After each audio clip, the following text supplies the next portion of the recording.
Comenzamos el estudio de la geometría. Vamos a empezar a estudiar las figuras planas y poco a poco iremos avanzando hacia los cuerpos geométricos y las traslaciones en el plano. Hoy vamos a estudiar los polígonos.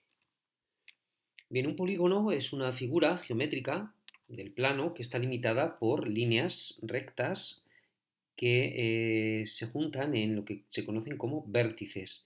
Y esas líneas están cerradas sobre sí mismas, configurando lo que llamamos el polígono. Por ejemplo, en este polígono de aquí vemos que tiene 1, 2, 3, 4, 5 lados. Por tanto, lo llamamos pentágono. Si tuviera 3, triángulo, el 4, cuadrilátero o cuadrado, el 6, hexágono, etcétera, ¿no? Esto ya lo sabéis. A los vértices los nombramos con letras mayúsculas, A, B, C, D, E. Luego podemos considerar también sus ángulos interiores. Como veis por aquí, el ángulo A. En este caso tiene 5 vértices, 5 lados, 5 ángulos interiores. El polígono más pequeño que podemos encontrarnos es el triángulo, que está formado por 3 lados. Recordamos algunas de las clasificaciones que ya sabíais vosotros de los triángulos, pues isósceles cuando tiene 2 lados iguales y uno desigual, y 2 ángulos iguales y uno desigual, el equilátero, todos los ángulos y lados iguales, el escaleno, ningún lado, ningún ángulo igual, el rectángulo cuando tiene un ángulo agudo, perdón, un ángulo recto, o acutángulo, por ejemplo este isósceles que tiene todos sus ángulos son agudos, o el obtusángulo cuando uno de los ángulos es obtuso de más de 90 grados. Sabemos que la suma de los ángulos interiores de un triángulo, la suma de los 3 ángulos, suma 180. Aquí tenemos un poco la explicación. Fijaros, si se trata de un triángulo y trazamos una línea que sea paralela a uno de sus lados, esta línea roja, que pasa por el vértice A y es paralela a CB, fijaros, este ángulo de aquí, vamos a dibujarlo, mirad, este ángulo de aquí es igual que este ángulo de aquí. Y este ángulo de aquí es igual que este ángulo de aquí. Por tanto, si ahora sumamos los 3 ángulos, el C, el A y el B, nos da un ángulo llano, que es este de aquí, que es de 180 grados. Por eso sabemos que la suma de los ángulos interiores de un triángulo es 180 grados. Esto va a ser muy importante para distintos aspectos. Mirad, por ejemplo, bueno, primero tengamos en cuenta que un polígono convexo es aquel en que todos sus ángulos interiores son menores de 180 grados. ¿Veis? Todos estos.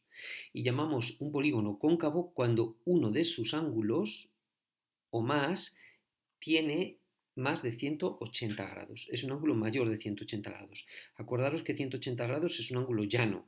Y en este caso es mayor de 180 grados. Todos estos son menores de 180 grados, pero como este es mayor, decimos que este es un polígono cóncavo.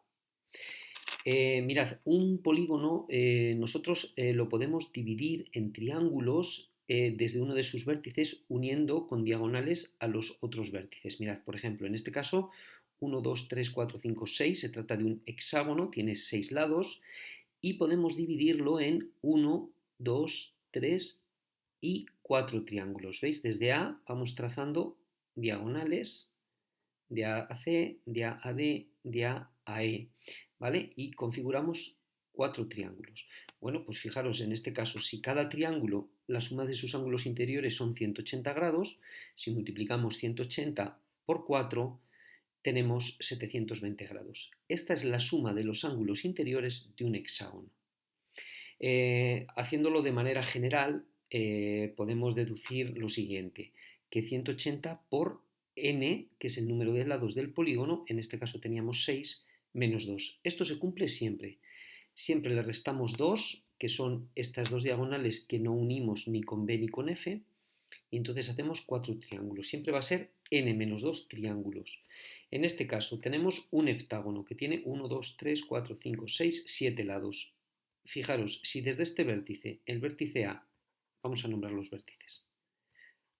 El vértice A lo unimos con F, lo unimos con E, lo unimos con D, lo unimos con C, nos quedan 5 triángulos.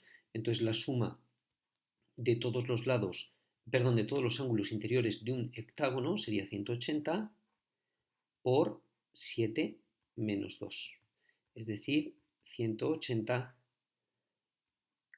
por 5. Es decir, 900 grados es la suma de los ángulos interiores de un heptágono. ¿Vale? Aprenderos esta fórmula, ¿vale? Para aplicarla para cualquier polígono. Y por último terminamos con los polígonos regulares. Mirad, un polígono regular es aquel que tiene todos sus lados y todos sus ángulos iguales. Aquí tenemos un pentágono regular. ¿Qué tenemos que diferenciar o saber identificar en los polígonos regulares? Bueno, pues por un lado su centro, ¿vale? Este sería el centro O. Luego el radio, que es la línea que une el centro con uno de sus vértices, el radio. Y por último, la apotema. La apotema es la línea que une el centro con el punto medio de un lado o de cada uno de los lados, ¿vale? Esta sería la apotema. ¿De acuerdo? Los ángulos interiores A, B, C, D, E. Muy bien. En este caso, este es un pentágono, ¿vale? Aquí tenemos un hexágono, este tiene 6 lados, ¿vale? Igualmente, mirad, este sería el radio, este sería el centro O, este punto, este sería el radio, que sería la línea que lo une con un vértice, y la apotema con el punto medio de uno de sus lados, ¿vale? Y alfa sería un ángulo interior. ¿Cómo saber cuánto mide un ángulo interior de un polígono regular? Bueno, pues mirad, muy sencillo, porque el ángulo alfa será igual a la suma de todos sus ángulos interiores, es decir, 180 por 6 menos 2 partido n, que es el número, fijaros que estamos haciendo esto de aquí, ¿vale? N, que es el número de lados que tiene. Por tanto, sería 180 por 4 entre 6, que nos daría 120. Por tanto, alfa son 120 grados. Muy bien, pues esto es lo que vamos a estudiar de polígonos. Repasadlo y poneros a hacer el cuestionario. Venga, hasta luego, adiós.